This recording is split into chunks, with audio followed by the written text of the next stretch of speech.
Bienvenidos a otra conversación con el Líbero sobre el ciclo de charlas en torno a la Constitución. Sabemos que hay un referéndum este año 2020 que originalmente tenía que ser en abril, no se pudo por la pandemia, va a ser en octubre y esta vez nos acompaña un connotadísimo abogado de la plaza y en Chile en general y además exministro de Educación y un gran columnista, autor o coautor en parte de este libro, El arcoíris del rechazo, publicado por El Líbero. Gerardo Varela, gracias por estar con nosotros aquí discutiendo sobre un tema tan importante para el futuro de nuestra patria. Hola Axel, bueno, muchas gracias por invitarme, encantado de participar en este ciclo de entrevistas. Si puedo dar mi punto de vista y que eso ayude a alguien, encantado de hacerlo.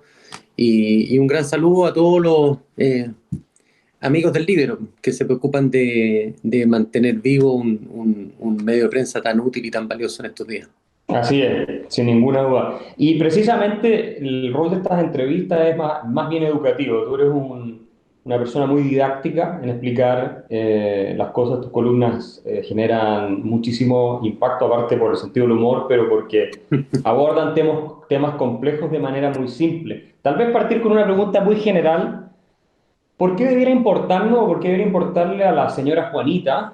Tú recuerdas en este libro a la señora Juanita, famosa, la que hablaba Ricardo Lagos, el tema de la Constitución. ¿Por qué debe ser importante lo que parece ser una cosa abstracta de expertos que poca gente entiende y sin embargo está en todos los medios de prensa todo el día? A ver, que las cosas sean efectivamente especializadas, expertas y complejas no significa que no nos puedan afectar, digamos. No sé, una cirugía al corazón es súper especializada, pero cuando se la practican a uno, créeme que puede tener un efecto importante. Eh, la Constitución fija las reglas del juego de un sistema político, y en este caso de una democracia republicana en Chile, digamos. Y como todo juego, las reglas importan, digamos. Si el fútbol se jugara con la mano, sería una cosa diferente del fútbol que conocemos. Y por eso que la forma en que se desenvuelven estas reglas, digamos, y las reglas que rigen la actividad política en un país, tienen efecto cotidiano todos los días en nuestro quehacer. Lo que pasa es que no lo sabemos. No sabemos que toda actuación del Estado tiene un respaldo jurídico, y ese respaldo jurídico debe a su vez estar avalado por la Constitución.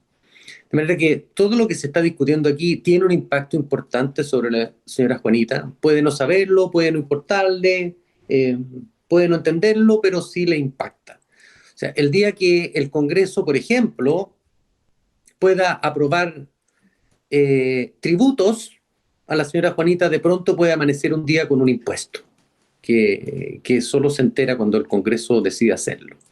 O como en Chile, cuando la iniciativa de gasto no era exclusiva del presidente, sino que podía nacer también del Congreso, teníamos que el Congreso era una máquina generadora de inflación. Y lo que sí tenemos todos claros, y la señora Juanita más que nadie, es que la inflación la afecta. Y esta constitución es un freno a la inflación. Y como tal es una de sus virtudes, yo encuentro. Y que deriva precisamente de que esta constitución nace producto de una experiencia histórica que queríamos corregir. Y así esta constitución lo que no ha tocado en todas las modificaciones que ha tenido del año 80 es precisamente esa materia, porque esa materia se ha demostrado muy útil para la señora Juanita. Así que la señora Juanita, esta es una discusión que le importa, que le interesa y que le puede afectar, para bien o para mal. Y yo creo que son mucho más los riesgos que las ventajas. Entremos en ese tema, Gerardo, porque muchos intelectuales partidarios de una nueva constitución dicen, miren, no hay de qué preocuparse, ¿por qué tanto escándalo? Se le está metiendo temor a la población, esto es campaña del terror, vamos a tener por fin una constitución democrática 100%, donde todos vamos a estar de acuerdo, o los que no están de acuerdo por último va a ser un proceso legítimo, vamos a rescatar también instituciones fundamentales como la democracia participativa, no va a haber un riesgo en ese sentido. Agustín Esquella escribió una columna hablando casi que de manera yo diría, un tanto romántica sobre lo que va a ser la Constitución, pero otras personas pueden pensar que es muy realista lo que te está diciendo. Tú dices, hay riesgos, tú no estás de acuerdo con esa visión de que partiendo de una hoja en blanco, porque ese es el punto en el que estamos hoy en día, si es que gana el apruebo, va a ocurrir eso, digamos. Hay algunos que sostienen no hay problema, tú dices hay riesgos. ¿Cuáles son esos riesgos a tu modo de ver que deberíamos tener conciencia? A ver, lo primero que todo proceso de deliberación legislativa, toda regla, toda ley, todo reglamento, por supuesto que tiene costo y beneficio, y lo importante es que uno haga un análisis costo-beneficio si los riesgos que incorpora o los costos que tiene, que incluye una determinada regulación superan o no a los beneficios. O sea, yo creo que un proceso constituyente en un mundo ideal y yo creo que algo ingenuo puede tener solo beneficios y ningún riesgo, ningún costo. Yo creo que en todas las decisiones de la vida uno tiene que ponderar. Y me cuesta pensar que este proceso constituyente, en la forma que ha nacido, con el ambiente social que existió en Chile, político en particular, saliendo de una pandemia, en medio de una crisis económica, pensar que no tiene riesgo, yo creo que la verdad que es un análisis incorrecto. Ahora, yo me leí esa columna de Agustín Esquella, a quien yo respeto mucho y lo reconozco como un intelectual. Lo que pasa es que todos opinamos desde las áreas de referencia o los mundos que conocemos. Y don Agustín es un académico. Y a los académicos les encanta pensar que los experimentos se hacen, como se trabaja por lo demás en las universidades, en laboratorios con ambientes controlados. Claro. Si esto fuera una discusión en ambiente controlado entre abogados, personas expertas y que se pudiera conversar donde la verdad que donde la evidencia y la razón priman sobre las emociones y la fuerza, yo probablemente coincidiría con don Agustín, pero yo no creo que vaya a ser el caso. Yo creo que una discusión constituyente en que, por supuesto, las fuerzas lo que están tratando de hacer es modificar las reglas de actuación para su propio beneficio. Entonces, esto no va a ser una discusión de intelectuales en ambiente controlado, sino que va a ser una discusión política, que es la discusión que debe darse en torno a la Constitución. Eh, y va a ser yo creo que con gente yuya, y eso no es bueno para las normas de convivencia social y política que debemos tener en Chile. Sobre todo cuando, y en esa columna, don Agustín cita una cuestión muy preocupante, a mi juicio, cuando habla de que lo que la gente no ha sido, o el gobierno no ha sido capaz de ser persuadido por la razón, debe ser persuadido por la presión. Y cita una serie de ejemplos históricos, el habeas corpus de Carlos II, la Carta Magna de Juan Sin Tierra, pero ninguno de esos procesos que efectivamente nacen un poquito de la fuerza, surgen en contra de gobiernos democráticos, gobiernos elegidos, cuando existe un Congreso elegido por el pueblo, en elecciones libres e informadas, digamos. Y precisamente cuando uno tiene un régimen republicano y político democrático como tenemos nosotros, todas las materias constitucionales pueden discutirse y se deben discutir conforme a los procedimientos que la propia Constitución establece. Esta Constitución, por lo demás, es la Constitución del año 2005 de Ricardo Lago, un presidente socialista que fue aprobado por la unanimidad del Congreso. Creo que tuvo dos votos en contra de los entonces senadores designados, digamos, que representaban a las Fuerzas Armadas. Entonces, en ese mundo, invocar precedentes históricos hechos en contra de monarquías, la verdad que no hace ningún sentido, digamos. Entonces, por eso yo creo que este es un tema preocupante, porque si efectivamente hay materias en la Constitución que impiden el progreso del país, no se divisa ninguna razón por la cual no deban avanzarse esas propuestas y discutirse en el Congreso. Y eso no lo hemos escuchado. ¿Tú dudas de que existan esas materias en la misma Constitución que impidan el avance del país o que haya mejor provisión de derechos sociales o de educación, de salud o lo que sea? Porque suele ser un argumento que se da y esto me gusta preguntárselo a todos para ver si hay diferencias de opinión en esto. Hasta ahora hay una visión en estas entrevistas que he hecho que la Constitución no frena ningún avance que el gobierno pueda hacer en materia de provisión servicios sociales o derechos sociales, como los llaman algunos. Sin embargo, hay un diagnóstico instalado del otro lado que esta constitución lo hace imposible prácticamente, o muy difícil, porque el modelo neoliberal, todo ese discurso que uno oye cotidianamente. No, a ver, yo creo que eso es como ese chiste, el happening con Ja, digamos, lo cual revela mi edad, porque yo veía el happening con Ja cuando hablaba de una teleserie y decía, no actuaron hoy. La verdad que los derechos sociales se puede avanzar y no están en la Constitución, no actuaron en esta Constitución. Esta Constitución lo que hace es protege ciertos derechos personales. O sea, se centra en la defensa de las personas, pero no prohíbe el avance de derechos sociales. Lo que ocurre es que si el avance de derechos sociales significa pasar por arriba de derechos personales, la Constitución sí tiene cierto freno, porque esto que se denomina derechos sociales, la verdad que es la creación de un estado de bienestar, digamos. Que en Chile lo tenemos, hemos sido capaces de tener redes sociales asistenciales, tenemos salud gratuita, tenemos eh, educación gratuita, tenemos un transporte público subsidiado, o sea, ninguno de los beneficios sociales que existen en países con distintas constituciones, pero que forman parte de lo que se llama el estado de bienestar, no los tenemos en Chile. Tenemos subsidios para los combustibles. O sea, tenemos un sistema de provisión de servicios sociales que existe y que se ha hecho al amparo de esta constitución y por lo demás venían de antes de la constitución, digamos. Y eso no se han visto afectados. Eh, Hay pensiones mínimas que se han hecho al margen del sistema FP o en combinación con el sistema FP. Todavía existe seguridad social estatal. Entonces, la verdad que la Constitución no limita el poder de generación de un estado de bienestar. Lo que sí limita es que esa generación se haga a costa de derechos personales que queremos mucho, como por supuesto nuestra libertad de circulación, nuestra libertad de traslación, nuestra seguridad personal, el derecho al debido proceso.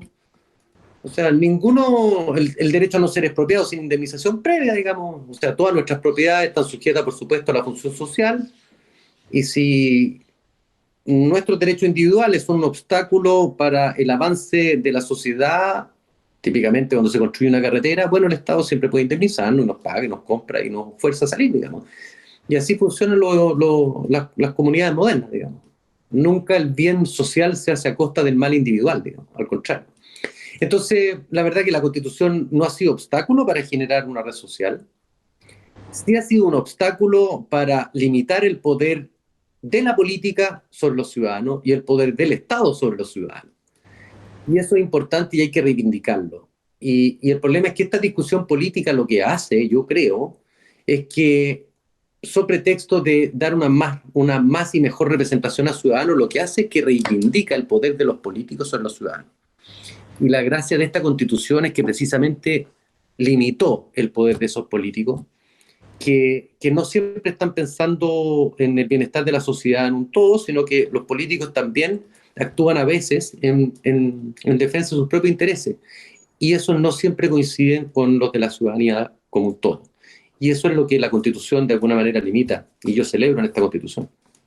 Tú te referiste a que es muy distinto rebelarse en contra de una monarquía que no tiene básicamente una legitimidad derivada de un voto popular y que incurre en prácticas abusivas, represivas de derechos fundamentales, como ocurrió con la Carta Magna, en la Revolución Gloriosa de 1688 y así sucesivamente, que lo que ocurrió en Chile con un movimiento que tuvo un componente de violencia muy fuerte, si es que podemos decirlo, porque la verdad podríamos distinguir entre el movimiento social pacífico, lo que fueron actos delictuales y de ruptura básicamente del orden público y así sucesivamente. Tú dijiste, no es lo mismo.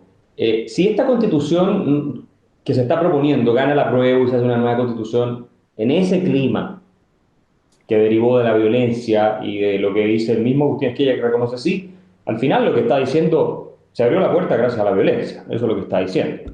Sí, lo que es muy preocupante viniendo de un intelectual, demócrata y republicano como don Agustín.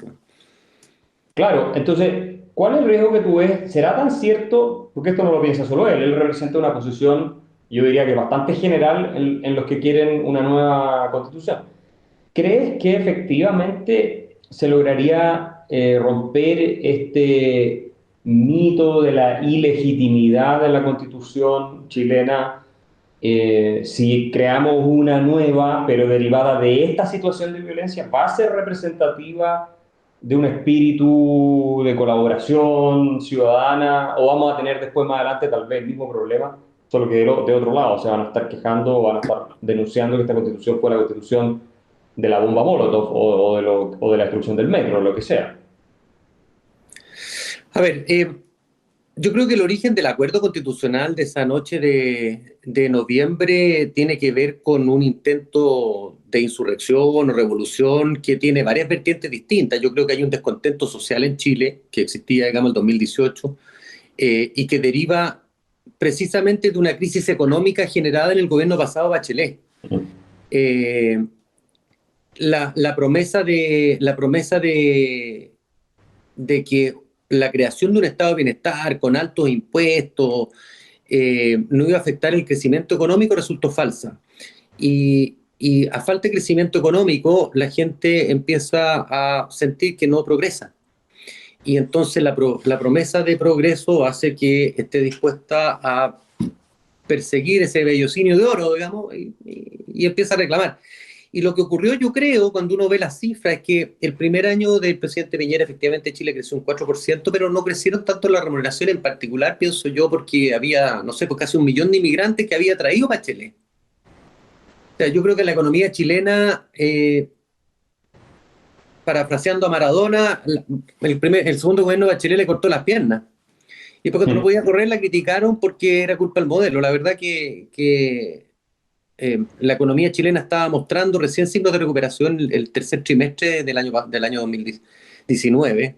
Se veía que venía bien y ocurren los eventos de octubre, que yo lo atribuyo en gran parte, Axel, porque el problema es que la izquierda en este minuto no tiene un candidato, no tiene opción cuando uno mira todas las encuestas de un candidato que resulte ganador.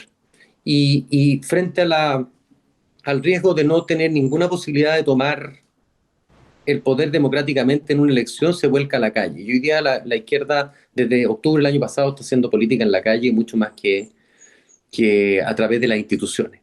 Y por supuesto, la discusión constitucional, que en definitiva es una discusión política, lo que busca es eso. Ahora, yo quiero creer que con los tiempos que han pasado, las circunstancias que hemos vivido y el hecho de que haya una serie de elecciones, van a permitir que la constitución que salga de la Asamblea Constituyente sea más fruto de una reflexión, si se quiere, del calor del momento de octubre de 2018, digamos. Eh, pero por supuesto, no existe ninguna razón como para que esa misma discusión no se pudiera dar en el Congreso. Claro. Y para eso existe el Congreso. Cuando lo elegimos le damos 3 facultades, por si la gente no sabe: le da la potestad constituyente, la potestad legislativa y la potestad fiscalizadora. A mí me parecería enteramente antidemocrático, por ejemplo, que un presidente dijera: mire, no me gusta la forma que me fiscaliza este Congreso, así que quiero elegir otro. O no me gusta la forma que legisla, así que quiero elegir otro, que es la típica forma que se usa en Venezuela o en otros países. La Asamblea Constituyente lo que está haciendo es eso: generar un estamento al margen del Congreso elegido democráticamente para que lleve adelante una discusión que de otra manera debiera corresponder al Congreso. Entonces, por eso yo sigo como abogado un defensor de la institucionalidad, un defensor de las reglas que tenemos, y efectivamente creo que la discusión sobre esta constitución es ilegítima o no del año 80 me parece absurda a esta altura, cuando hemos tenido 30 años, varios gobiernos elegidos democráticamente, varios congresos. Creo que se han modificado 200 artículos de la Constitución. Se votó por el Congreso Pleno en 2005, después de todas las reformas que se le agregaron, de manera que a mí me parece una discusión bastante ociosa. Es como haber culpado a que la Constitución del 25 había nacido el ruido sable de manera que era ilegítima. Yo con esa idea no simpatizo. Me parece, de nuevo, más bien teórica en un mundo de laboratorio en ambiente controlado, digamos, que una discusión para un mundo real donde nos desenvolvemos los seres humanos normales. Y para irnos cerrando ya más o menos esta conversación, tú has trabajado toda tu vida en el mundo corporativo, en el mundo legal, jurídico, por supuesto, pero muy vinculado al área de los negocios, de las empresas. ¿Cuál es el riesgo desde ese punto de vista para Chile si gana la prueba? Con todo el análisis que tú has hecho, entramos en una nueva fase de todo este debate constitucional en que estamos de foja cero, porque básicamente sería la carta en blanca y vamos escribiéndola. Desde el punto de vista del bienestar económico del país, para lo cual las empresas son fundamentales, tú te mueves en ese mundo. ¿Qué nos puedes decir? ¿De qué deberíamos tener preocupación? ¿O esto es algo que trasciende a los intereses básicamente de quienes crean empleo, invierten en Chile y sacan adelante la máquina productiva que tanto necesitamos, especialmente en tiempos de una crisis devastadora económica, no solo en Chile, sino mundial, derivada de la pandemia? A ver, Axel, cuando uno estudia por qué hay países ricos, por qué hay países pobres, digamos, hoy día se ha descubierto que la verdad que no tiene mucho que ver ni la geografía, ni los recursos naturales, ni siquiera la educación de su gente, la existencia de un régimen jurídico de derecho, de que haya certidumbre respecto a las reglas del juego. Y eso permite que Singapur, por ejemplo, pueda desarrollarse, que es una islita en medio de la nada, digamos, que Estados Unidos se haya desarrollado lo que se llama el rule of law en inglés o el Estado de Derecho en castellano. Toda incertidumbre jurídica genera inmovilidad. Y como yo ponía eh,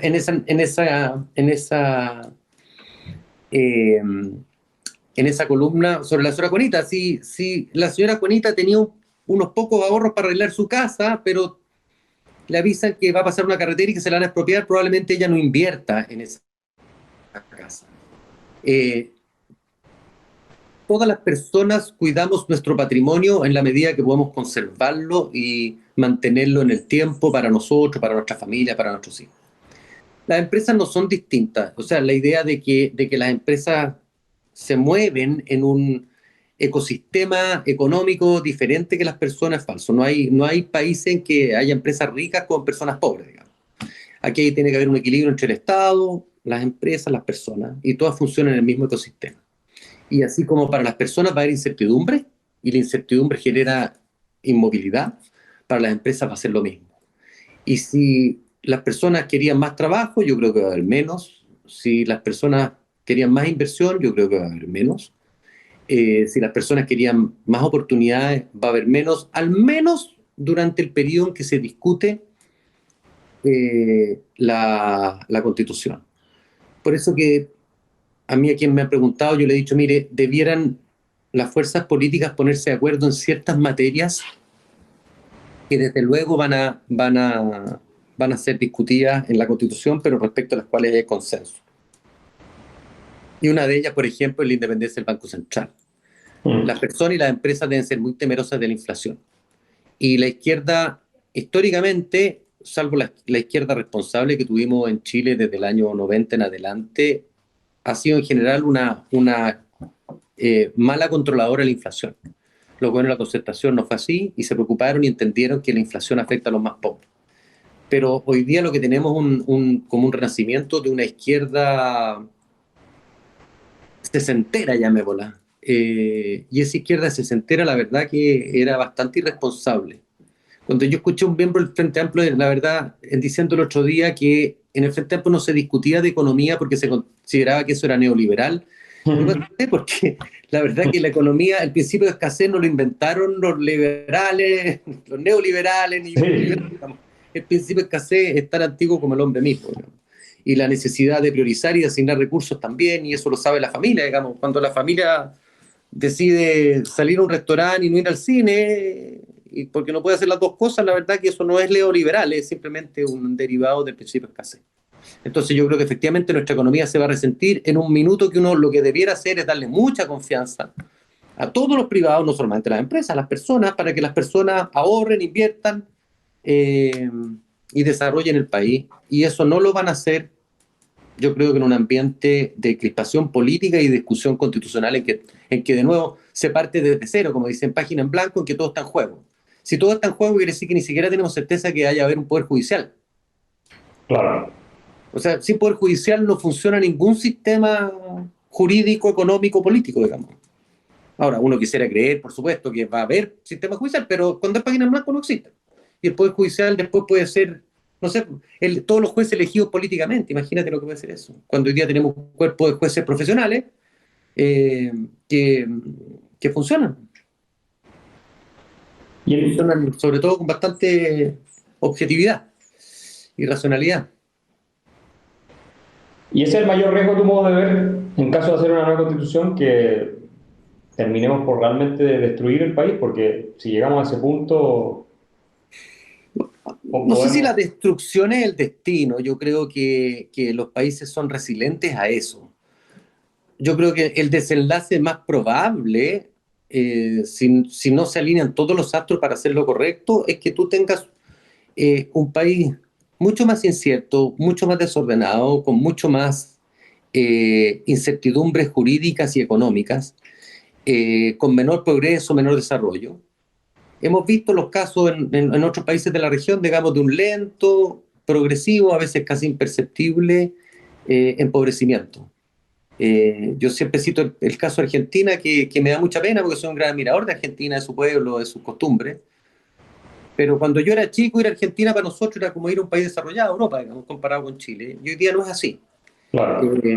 Y eso se dio por un lento deterioro en sus políticas públicas, porque precisamente el Estado captura rentas de los privados, ahoga a los privados, y eso hace que Argentina no crezca, que tenga todos los problemas de endeudamiento que conocemos ahora, y que tenga poco orden en sus finanzas públicas, tiene un Estado gigantesco, hipertrofiado. Imagínate que, no sé, fabricaba Blackberries en Ushuaia.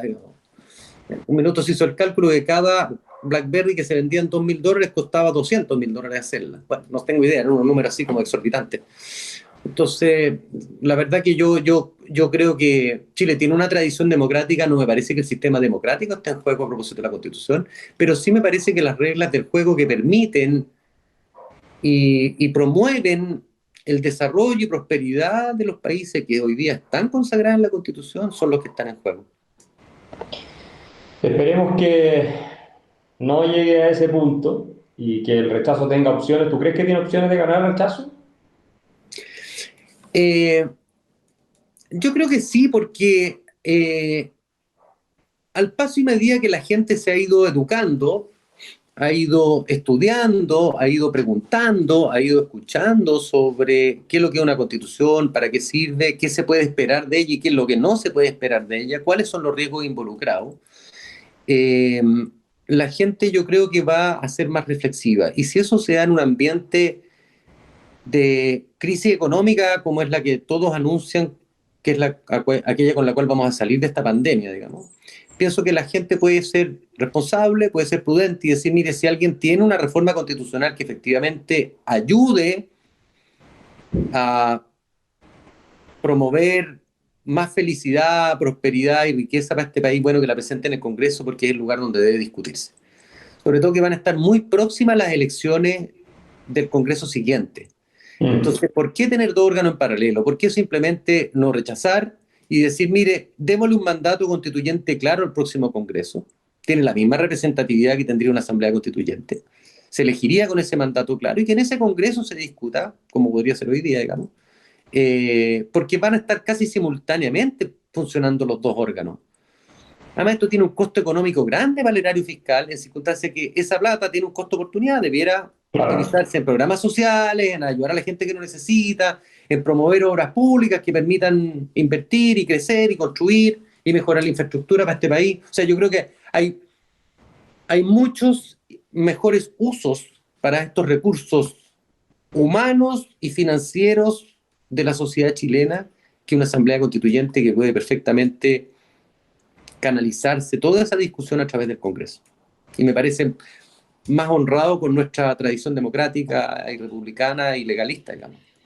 Bueno, esperamos que prevalezca ese sentido común y la sensatez para evitar sumarle, además de la crisis de pandemia, además de la destrucción por el estallido social, como se llama en la prensa, otra crisis derivada de la incertidumbre constitucional o de las reglas del juego. Gracias, Gerardo, por haber compartido con nosotros. Creo que dejaste también claro varios puntos que es importante discutir en estos tiempos y para que la gente se informe respecto a una materia que es tan relevante y que parece ser tan lejana de la vida cotidiana de las personas, pero finalmente, como tú bien dijiste al principio, las afecta, aunque no tengan idea que les está afectando. Así que muchas gracias, Gerardo. Espero que podamos volver a conversar de nuevo más adelante. Al contrario, gracias a ti, Axel. Encantado de seguir colaborando con usted y en lo que me necesite, aquí estoy a tu disposición. Un abrazo grande. Un abrazo, gracias.